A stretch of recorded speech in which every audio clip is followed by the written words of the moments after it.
The coldest place on earth. Chapter 2. The Race. The friend went to an island in the south of Norway.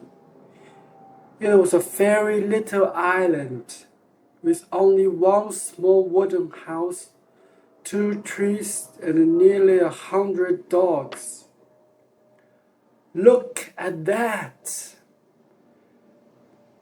Bioland said. "It's an island of dogs. There are dogs in the water, near the trees, on the house. Dogs everywhere." 2 men came out of the house. "Hassel, Lindström," Amundsen said. "It's good to see you. How many dogs do you have for me?" 99. "Road," said Hassel. "The best 99 dogs from Greenland. And they are very happy. They don't work. They just eat and play all day. They are having a wonderful summer here." "Good, good." Amundsen laughed. "But that's finished now. Hey, Bioland, stop laughing. Come down here and help me. Let's get all these dogs onto the ship." It was not easy. The dogs were fat and strong, and they didn't want to go on the ship.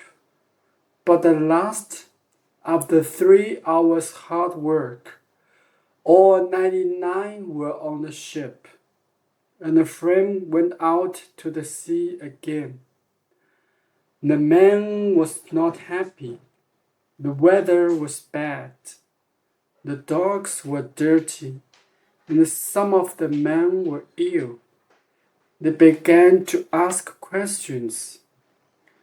"Why are we bringing dogs with us?" asked one man.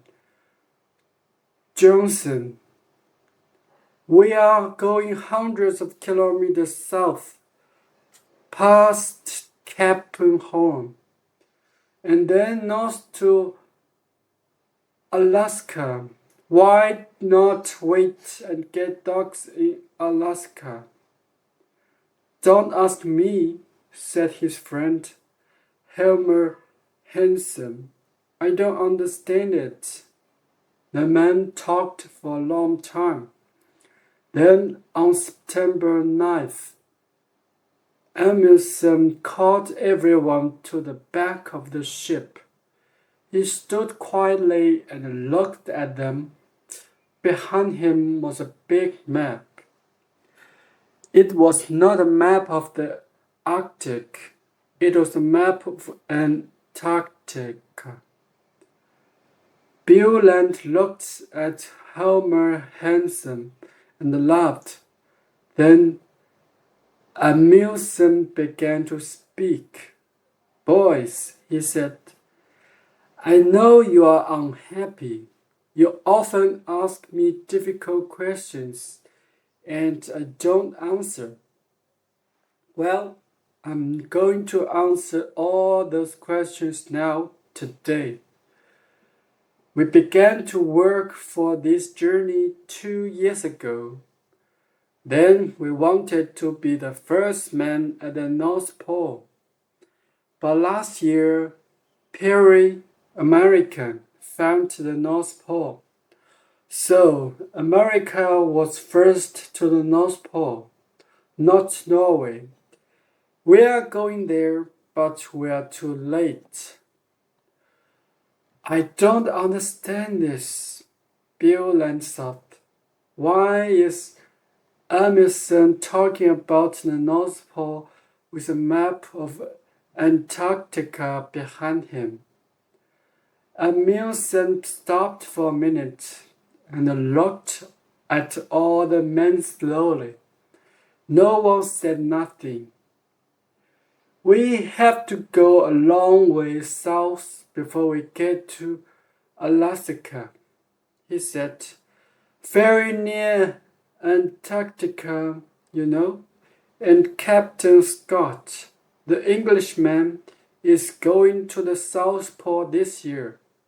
He wants to put his British flag there, an American flag at the North Pole, a British flag at the South Pole. Bill then began to understand. He started to smile and couldn't stop. He was warm and excited. Well, boys, Amundsen said slowly, do we want the British to put their flag at the South Pole first? How fast can we travel? We have a lot of dogs and some of the most wonderful skiers on earth. Bill Land here is the best in Norway. So I have an idea, boys. Let's go to the South Pole and put the Norwegian flag there before the British. What do you say? For a minute or two, it was very quiet. Amundsen waited, and the man watched him and thought. Then Bill Land laughed. Yes, he said. Why not? It's a skiing race, isn't it? And the English can't ski. It's a wonderful idea. Of course, let's go.